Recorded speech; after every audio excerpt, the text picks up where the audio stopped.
Hi guys, welcome back to my live stream. The last one I think cut off, so if you want to go check that one out, it should be available.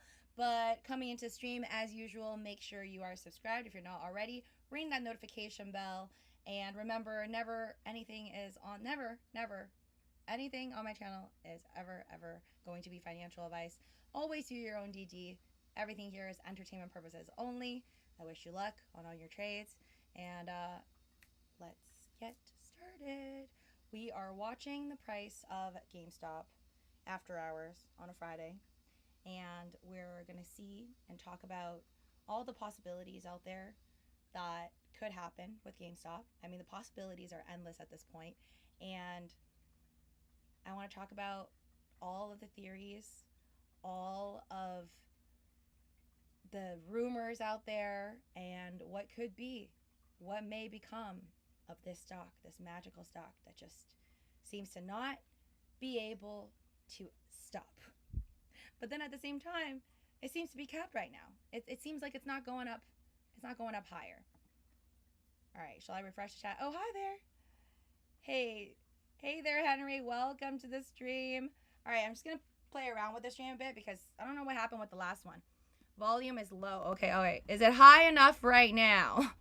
I think I put it on max now, Steven. Welcome, Russ, again. Sorry, guys. I don't know why it cut out for the last one, but I'm going to have to do a couple tweaks here and there. I'll be looking at the screen in a bit. For now, please smash the like button. I was talking about, like, the Big Short. I was trying to explain, like, what my understanding of why people believe that GameStop could still squeeze. But honestly, nobody knows. But I'll try to explain it again because I got cut off.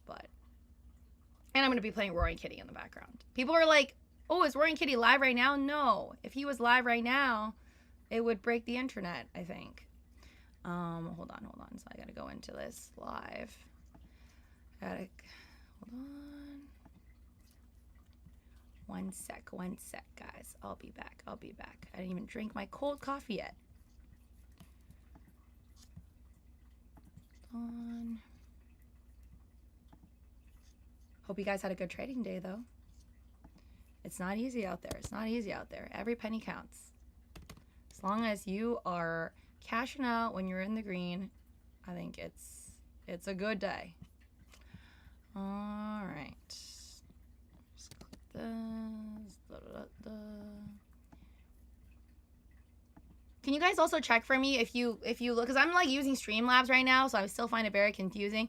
Let me know if you do see in the description below all my platforms. So my subscriptions, my referral links. Let me know if you see, my Let's Connect whole spiel over there. If you see it, let me know, because that's what I'm trying to also make sure is there while I'm doing my stream. Cool. All right. Okay, let's get back into it. Where are you guys? All right, here we go. Hi there, Syndicate Hunter. To the moon, Christopher. I'm glad you guys have your notification bells on. That's how you were able to get into the stream so fast. So for those of you guys that are new here, this is Lucy. I like to talk about stocks, I like to talk about crypto. I really like the memes. I really like the meme coins, the meme stonks. I really like Dogecoin. I really like GameStop. I've liked GameStop, Dogecoin, AMC since like 2020. Well, really, GameStop was the newest for me. I kind of like Dogecoin first, and then like AMC, and then it was like GME last. And then I fell out of love with GME once it started to crash back down to like $10. And I've always bought AMC, really. Dogecoin. I'm a hodler. I'm a hodler for Doge. And I guess now I'm hodling for everything. I got all three of those once again. It's just like the meme never ends. It's just like, yeah, I think I get out, but I don't really get out. I just ram right back in. Ooh, okay, sorry. Okay. I was gonna fill my ice tray. There's just like so much going on right now. I'm really OCD, but then also I'm like a total mess. That's kind of like my life. I'll get focused. Give me a sec. I wanted to talk to you guys about this whole, let me know if you know better than me on this whole equity swap situation. I've been trying to learn about it throughout this whole thing. And I think the best part about all this is Roaring Kitty really is like, he made his YouTube channel to say a lot of, like, how he wanted to teach people stuff.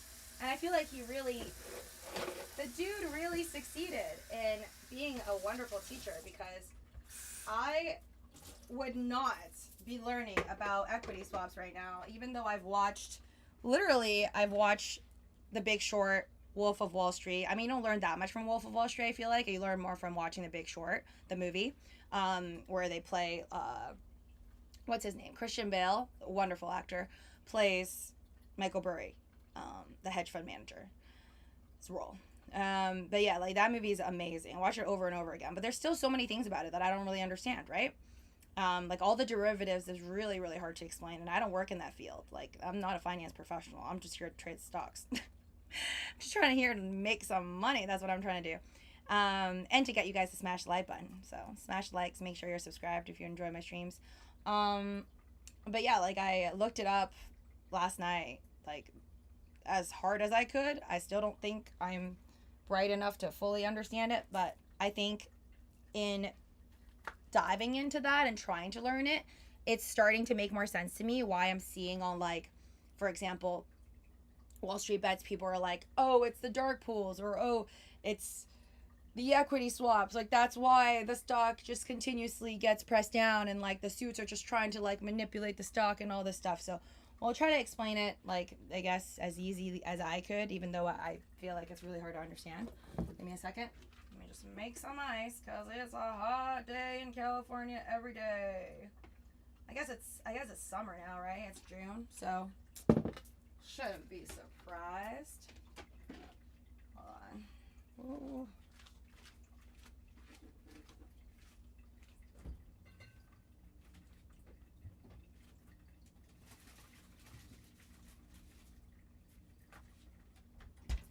Okay, let me get into it, and I gotta do some other stuff.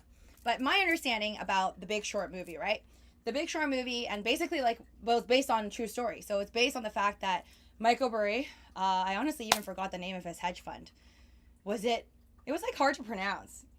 Did it start with, I just know, I forgot, honestly, I forgot. Whatever. So Michael Burry, famous perma bear, so who actually invested into GameStop, but he was long GameStop. He made, like, I think at least 10x before he pulled out.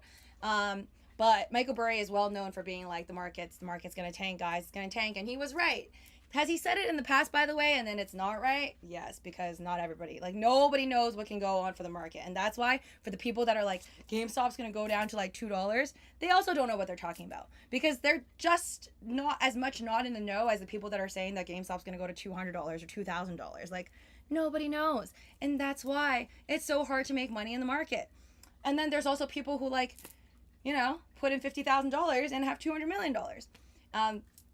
But anyways, so my understanding right now of why there's so many people online, and at first I was confused, where they were like, because on the news, they're trying to get us to just, they keep saying it. They're like, the short interest. The short interest is not nearly as good as the short interest was back in 2021 when Roaring Kitty made all his money, right? They just keep feeding you that. But they're not talking about the other stuff. Now, what is this other stuff? There's a lot going on apparently behind the scenes, which is what the people on, like, Wall Street Bets and a lot of the, like, Twitter folks are trying to get us to believe as well. I'm just telling you guys both sides. I'm not telling you whichever one is right, because I'd be lying to you if I think, like, if I say to you, oh yeah, for sure the short interest is so high, we're gonna get that gamma squeeze. Like, that's a lie if I say that. So I'm not gonna say that. I'm just telling you what both sides are saying. So the news, the mainstream media, like the CNBC, the James Cramers, and all that, they're saying to us, the short interest is not high enough. They're most likely, like, these retail investors like you and I, like, we're going to get burned. We're going to get burned so bad because we're going to feed money into the stock, and they're just going to keep selling off. Like, Ryan Cohen's just going to, like, let's say it goes to $60 again, and he's just going to, like, be like, let's dilute more shares. Okay, more share offerings. And then what happens? And then they sell, and they get billions of dollars, and then you see the stock drop. So you don't really keep the money. So that's, like, kind of like what the mainstream media wants you to believe in. They just talk about that. They're like, the short interest was like 140%. The short interest, when a short interest is 140%, that basically means, let's say there's 100 shares for this entire stock, right? And yet there is 140 shares being shorted, which doesn't make sense because there's not enough shares. And that's how you can have a gamma squeeze. So at that time when Roaring Kitty started to buy GameStop, I guess in 2020 and 2021, this whole thing just got really, really big and it got out there. And I'm pretty sure Michael Burry knew about it too, and because that's why he bought it, and also like 10x his money and then also bounced. And like Ryan Cohen maybe also possibly knew that, or he just really liked the stock and joined the board. I don't know. But either way, basically in 2020, 2021, by 2021, the short interest was like 140%. And remember, the short interest is delayed. So the short interest, you get that like FINRA demands that like firms basically talk about it like every 2 weeks. And also, by the way, I did not know nearly as much about all this stuff until just this month. I like had to like Google and watch endless YouTube videos and try to learn about it. So I love how like I've literally been trading like thousands of dollars since like 2019, and I didn't care to learn any of this until now, because this is just so juicy and interesting to me that I want to learn stuff that I think is interesting. Right? Nobody wants to read a boring textbook if it doesn't apply to you.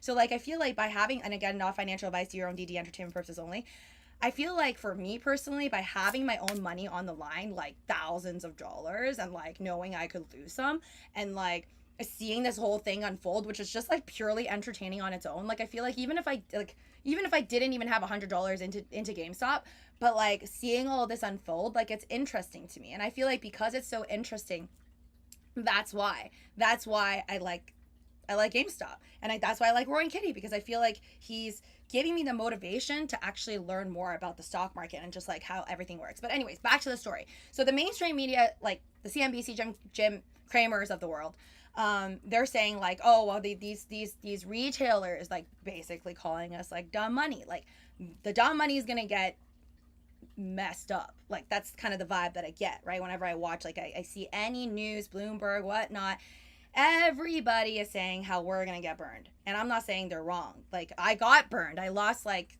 thousands of dollars in 2021 in GME, and then I was up on AMC just purely because of luck. Like I started buying AMC because I just liked the stock in 2020, and then it just blew up alongside GameStop and became a meme stock.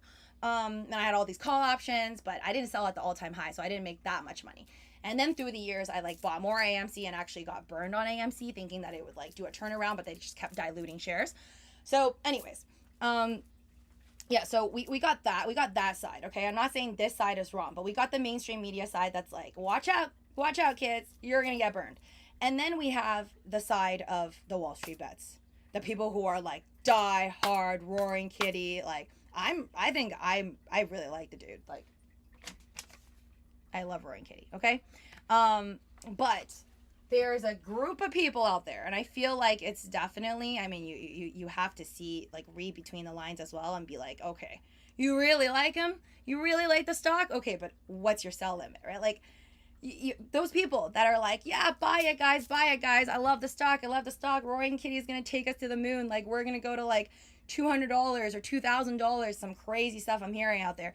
Like, the people who are saying those things, I seriously question how much they have even in it. And then two, like, when they're telling you that's going to go to 200, they probably have limit orders to sell at like 90, you know? Just saying. So there's those people. But some of those people also have their theories, and we're going to talk about those theories. Secret Twin says, I watched the movie Dumb Money. It's good. Yeah, I liked it too, honestly. I like The Big Short. I like The Big Short more, though. Like, for me, it's always going to be The Wolf of Wall Street. Actually is my favorite because I love Leonardo DiCaprio movies and Margot Robbie. So Wolf of Wall Street, Big Short more for like learning, even though I feel like I learned more this week just deep diving into it and now being able to actually understand what happened in The Big Short, even though I literally watched The Big Short like 10 times. Like, I kid you not, watched that 10 times. So it's kind of like feeling like I know it, but I don't really know it through the years of watching The Big Short. And then now my third favorite is Dumb Money, because it literally just feels like we were a part of it if you did trade it in 2021, right? Like, it's like you were there. It's nostalgia. So anyways, the part on the internet that I'm trying to explain to you in my layman terms, even though I don't feel like I know it all that well as either, is the stuff that people are talking about, like on the Wall Street bet side, the pro, like Roaring Kitty, pro GameStop to the moon people. They're like, oh, CNBC, mainstream media, like these people are lying to you. They're telling you that the short interest is not high, when really there's so much short interest because the short interest is hidden. Like, they're talking about these dark pools, and they're talking about equity swaps. Okay, so like, what is an equity swap?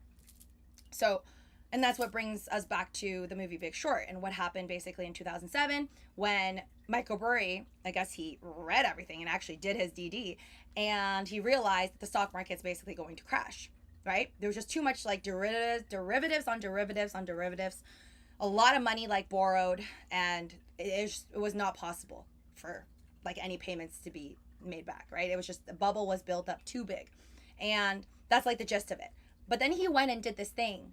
He went and basically, like, Michael Burry is a hedge fund manager. I totally forgot the name of his hedge fund. I'm sorry. I wanted to come in my head. Like, I wanted to, like, come back to me, but it's not.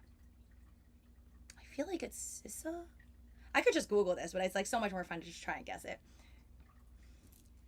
Is it in Silicon Valley? I'm not sure if it's Silicon Valley or if it was in Silicon. I feel like it was in Silicon Valley, but the name was, like, something with an S and an I in it, but I don't memorize it. Sorry. Okay, you know what? I'm just gonna Google it. It's pissing me off. I mean, I guess it's still ongoing, so I need to search like what is Michael Burry's hedge fund?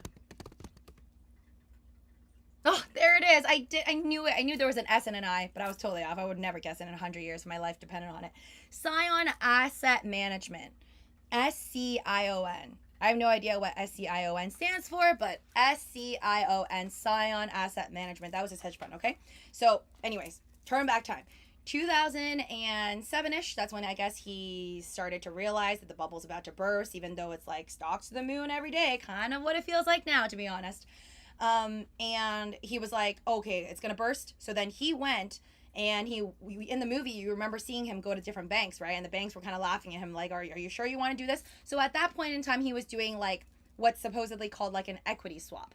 And an equity swap is basically like, for example, a hedge fund can go up to like a bank and like and go to an investment banker and be like, oh, I think that, let's say, Gamestop or Tesla or whatever it is, like any stock, but they don't actually have to buy or do anything to the stock. They could just say like, oh, for example, I think Tesla is going to go from the price of $180 now to, I think it's going to go down to like $90, for example. And then maybe the banks don't believe that. And they're like, LOL, you really want to do this? That's fine. Free money for me. So then what happens during this equity swap is really just like a contract, right? It really just becomes a contract of, let's say they say that,